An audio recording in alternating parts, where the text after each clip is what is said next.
Episode ke-15. Karena bosnya libur, semua pekerjaan harus dihandle oleh Alfian. Memimpin rapat di kantor, bertemu klien, dan mengecek berkas kerjasama yang nantinya harus ditandatangani oleh Alex. Seharusnya jam kantor sudah hampir usai, tapi Alfian mendapatkan laporan dari pengawas di lapangan bahwa ada masalah di proyek pembangunan. Dengan segera, Alfian meninjau langsung ke lokasi pembangunan yang akan dijadikan hotel baru itu. Alfian harus segera menyelesaikannya sebelum masalah itu sampai ke telinga Alex. Bisa-bisa, Alex meminta Alfian untuk memecat mandor dan pekerja yang melakukan kesalahan tersebut. Alex adalah orang yang sangat susah mentolerin suatu kesalahan. Lain halnya dengan Alfian. Merasa berasal dari kalangan bawah, Alfian dapat merasakan bagaimana sulitnya mencari pekerjaan dan susahnya bekerja di sebuah proyek. Alfian dengan cepat dapat mengatasi masalah yang terjadi. Tidak sampai harus memecat pekerja. Hanya perlu diberikan pelatihan singkat agar kesalahan yang sama tidak terulang kembali. Badan sudah letih, pikiran juga sudah penuh. Sepertinya Alfian perlu menyegarkan badan dan otaknya agar kembali powerful. Pucuk dicinta, ulam pun tiba. Di depan mata Alfian, ia melihat wanita yang sudah lama sekali tidak ditemuinya. Kesibukan pindah ke rumah baru dan menyiapkan kafe untuk Loli, ditambah pekerjaan kantor yang tidak ada habisnya, membuat Alfian tidak punya waktu untuk dirinya sendiri. Alfian turun dari mobilnya, berjalan mendekati penjual bakso tusuk yang belum ia ketahui namanya. Jam sudah menunjukkan pukul 7 malam, tapi wanita itu masih berjualan. Dada Alfian bergetar, bangga melihatnya. Tanpa sengaja, Alfian memperhatikan penjual bakso tusuk itu yang sedang melayani pembeli terakhirnya. Maaf mas, sudah habis. Penjual bakso itu membuyarkan lamunan Alfian. Padahal Alfian sedang mengagumi salah satu ciptaan terindah Tuhan yang ada di hadapannya. Aku tidak mau beli bakso, ucap Alfian. Lalu, penjual bakso bingung. Mau tahu nama kamu? Tanpa basa-basi, Alfian berkata. Gadis itu bingung. Mana ada orang kaya bermobil yang mau berkenalan dengan penjual jajanan keliling seperti dirinya. Aku serius, Alfian berkata lagi. Gadis itu tersenyum. Mohon maaf mas, saya tidak terbiasa berkenalan dengan laki-laki. Sang gadis bersiap akan meninggalkan tempat itu. Ada rasa takut kalau laki-laki itu berniat jahat kepadanya. Saya permisi, assalamualaikum. Aku bukan orang jahat, hanya ingin tahu nama kamu. Setelah itu aku akan pergi. Alfian menghentikan niat sang gadis. Tangannya menahan sepeda yang sudah akan berjalan maju. Hanya nama. Gadis itu memastikan. Alfian mengangguk pasti. Gadis itu menghela nafas. Ada rasa takut, tapi juga kagum dengan pria yang bersetelan jas itu. Dalam hatinya mengatakan Alfian bukan orang jahat. Akhirnya ia memutuskan untuk memperkenalkan dirinya. Toh hanya sekedar nama kan, pikirnya. Alfian menunggu gadis itu bersuara. Tetapi malah suara azan Isya yang terdengar sangat merdu berkumandang memanggil para hambanya untuk segera mendatanginya. Gadis itu tersenyum. Sudah azan, saya harus sholat dulu.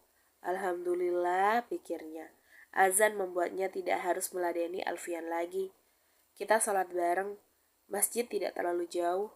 Alfian menunjukkan sebuah masjid di sana. Hal pertama yang paling berkesan tentu saja kagum. Rasa takut yang tadi hingga perlahan hilang ketika mendengar Alfian mengajaknya untuk sholat bersama. Haruskah dia menyebutkan namanya sekarang? Bawa aja sepedanya ke masjid, aku akan mengikutimu dari belakang. Gadis itu mengangguk setuju. Saya janji, selepas sholat, saya akan memberitahukan nama saya. Janjinya kepada Alfian. Alfian tersenyum dan mengangguk. Dalam hatinya bersorak, yes, saatnya membuka hati. Mobilnya pun mengikuti sang gadis dari belakang. hanya beberapa meter dari tempat pertemuan mereka tadi. Mereka sudah sampai di halaman masjid. Alfian meninggalkan jasnya di dalam mobil. Kemejanya ia lepas dan menggantinya dengan baju bersih yang selalu ia simpan di dalam mobilnya. Alfian turun dari mobil dan bergegas untuk mengambil air wudhu. Ternyata sang gadis sudah selesai lebih dulu dan masuk ke dalam masjid. Rasa kagum Alfian bertambah setelah melihat wajah sang gadis basah akan air wudhu. Cantik alami tanpa polesan make up sedikit pun. Bidadari surga, gumamnya. Aku menagih janjimu. Alfian menemui gadis itu lagi selepas salat Isya. Gadis itu tersenyum kembali. Senyum yang menyejukkan hati. Lembut dan sedikit malu-malu. Sebelumnya saya mau bertanya, Mas, boleh? Tanya gadis itu. Namaku Alfian Alandra, panggilan Alfian. Belum menikah, anak pertama dari 3 bersaudara. Bekerja sebagai sopir dan itu mobil bos, bukan punya saya. Alfian memperkenalkan dirinya sebelum gadis itu bertanya. Gadis itu tertawa sambil menutupi mulutnya dengan jari lentiknya.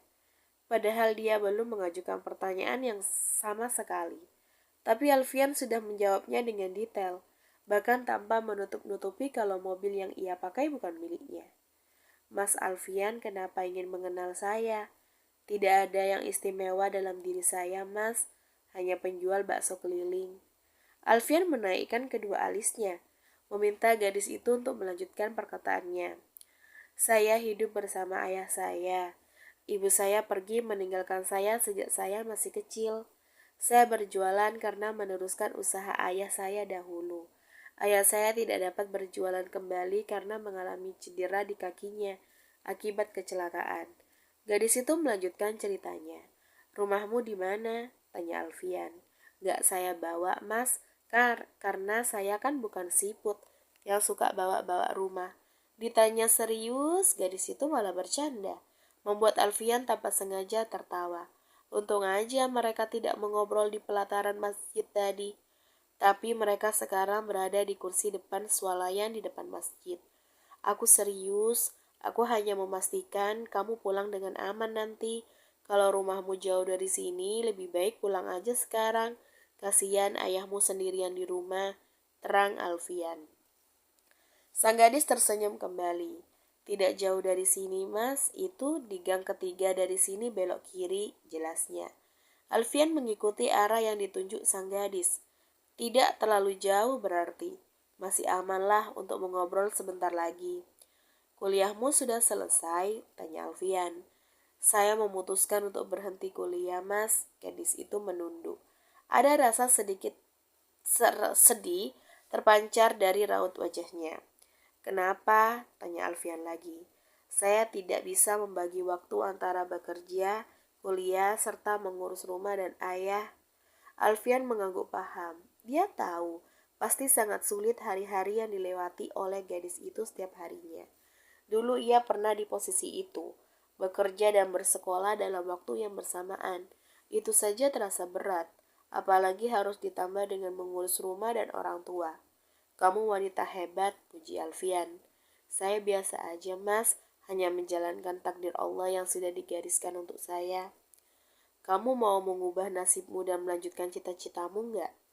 Pasti sangat mau, Mas. Saya punya cita-cita menjadi guru. Guru itu pekerjaan yang sangat mulia. Tanpa guru tidak akan ada orang hebat dengan seragam-seragam kebanggaan mereka. Ada semangat di dalam ucapannya. Semangat untuk menjadi orang yang bermanfaat bagi orang lain. Alfian semakin kagum. Wanita di depannya ini punya hati yang baik. Tidak salah dia memperhatikannya sejak awal. Kalau begitu, aku akan membiayai kuliahmu. Kau tidak perlu bekerja, cukup belajar dan mengurus orang tuamu. Kata Alfian memberikan penawaran yang bagus. Gadis itu terkejut. Ia bercerita bukan meminta dikasihani. Tapi entah kenapa tiba-tiba dia bisa terbuka dengan orang asing.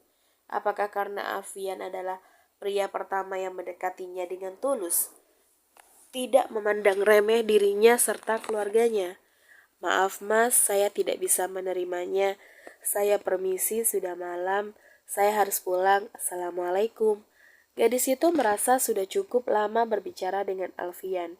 Dia tidak mau Alfian mengasihani dirinya hanya karena dia putus kuliah atau cerita hidupnya. Waalaikumsalam. Dengan terpaksa Alfian membiarkan gadis itu untuk pergi. Dia tahu, pasti gadis itu merasa tersinggung dengan kata-katanya. Bodohnya kau Alfian, kau belum menepati janjimu. Tiba-tiba Alfian setengah berteriak saat mengingat gadis itu belum menyebutkan namanya. Nama saya Balkis, Ratu Balkis, jawab gadis itu sebelum benar-benar pergi dari tempat itu. 2 minggu setelah kejadian di minimarket itu, Alfian sengaja datang lagi untuk menemui Balkis. Alfian menunggu di depan minimarket tempat mereka terakhir kali bertemu di jam yang sama seperti kemarin. Tetapi sampai azan Isya berkumandang, gadis itu belum juga lewat. Alfian memutuskan untuk bertanya kepada 2 orang pria yang hendak pergi ke masjid. Mungkin orang itu mengenalnya, mengingat Balkis setiap hari melewati jalan itu. Maaf nak, bapak tidak tahu, jawaban bapak-bapak itu ketika Alfian bertanya. Gadis yang suka jualan keliling membawa sepeda pak, yang memakai kerudung, kata Alfian. Mungkin bapak itu lupa karena faktor usia. Oh, mungkin yang dimaksud itu anaknya Pak Darsono penjual bakso keliling ya mas. Yang menggantikan bapaknya berjualan, seorang pria lainnya malah yang menjawab. Saya kurang tahu nama orang tuanya pak, hanya mengenal bahwa nama gadis itu adalah Balkis, jawab Alfian jujur. Kemarin masih lewat sini kok mas, tapi hari ini belum atau mungkin dia tidak jualan, kata bapak itu lagi. Alfian kemudian pamit meninggalkan keduanya. Setelah mengucapkan terima kasih, dia memutuskan untuk menemui Balkis ke rumahnya langsung. Kemarin Balkis memberitahunya kalau rumah Balkis ada di gang ketiga dari minimarket. Dengan segera Alfian melajukan kendaraannya menuju gang tersebut. Ternyata gang yang dimaksud adalah gang sempit. Mustahil bagi Alfian untuk membawa mobilnya. Akhirnya Alfian memutuskan untuk turun dan berjalan kaki. Alfian sama sekali tidak mengetahui di mana rumah gadis bernama Balkis itu. Mau bertanya kepada orang sekitar, kenapa sepi sekali?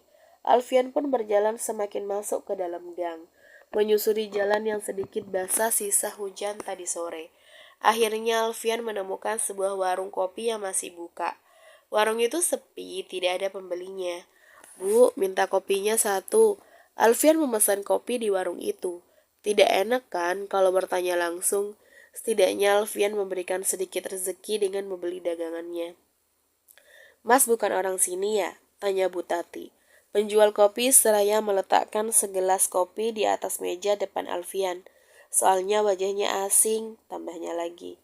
Terima kasih Bu, kata Alfian sopan untuk kopi yang disuguhkan. Saya hanya kebetulan lewat saja, sambung Alfian lagi.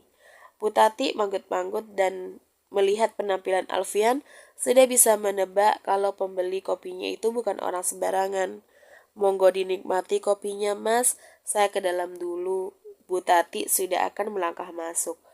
Tunggu dulu bu, saya mau bertanya, kata Alfian. Silahkan mas. Apa di sini memang sepi seperti ini ya? Saya tidak melihat ada orang satupun saat masuk ke gang ini. Alfian memulai pertanyaan dengan sedikit basa-basi. Oh, itu karena ada tetangga kami yang baru meninggal, Mas. Orang-orang di sini kalau ada yang habis meninggal begitu, tidak membolehkan anak-anak keluar rumah selepas maghrib.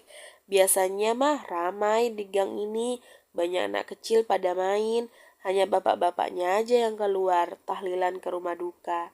Alfian mengangguk. Sekarang saatnya ia bertanya di mana rumah Balkis berada. Tapi saat Alfian bertanya, wajah Bu Tati malah menegang. Alfian dapat melihat perubahan mimik wajah Bu Tati yang secara cepat. Kenapa Bu? Tanya Alfian. Tidak apa-apa mas, rumah Balkis itu ada di sana. Lurus, terus nanti belok kanan. Rumahnya paling ujung. Bu Tati memberikan petunjuk. Terima kasih Bu, saya permisi.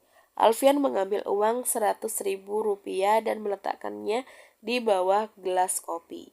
Alfian berjalan mengikuti arah yang ditunjukkan oleh Bu Tati. Setelah berbelok dan mencari rumah paling ujung, dahi Alfian berkerut. Kenapa ramai sekali di rumah itu? Seperti sedang mengadakan tahlilan. Alfian berjalan maju. Tanpa permisi, dia ikut duduk bergabung dengan bapak-bapak yang duduk di teras karena tidak kebagian tempat di dalam rumah. Benar ini rumah Balkis, Pak? Tanya Alfian lirih kepada pria yang duduk di sebelahnya. Benar, Mas, jawabnya dengan pelan. Alfian lalu duduk dengan hikmat. Dalam hatinya dia memikirkan bagaimana perasaan gadis itu saat kehilangan ayahnya. Kehilangan satu-satunya orang yang dimiliki dalam hidupnya. Pasti berat dan sangat terpukul. Alfian bertekad, dia akan membantu Balkis setelah ini. Acara doa dan tahlil pun berakhir. Para tamu satu persatu pulang ke rumah masing-masing. Alfian tidak ikut pulang. Ia masih duduk di teras rumah. Seorang wanita yang sudah berumur sekitar setengah abad keluar dari rumah.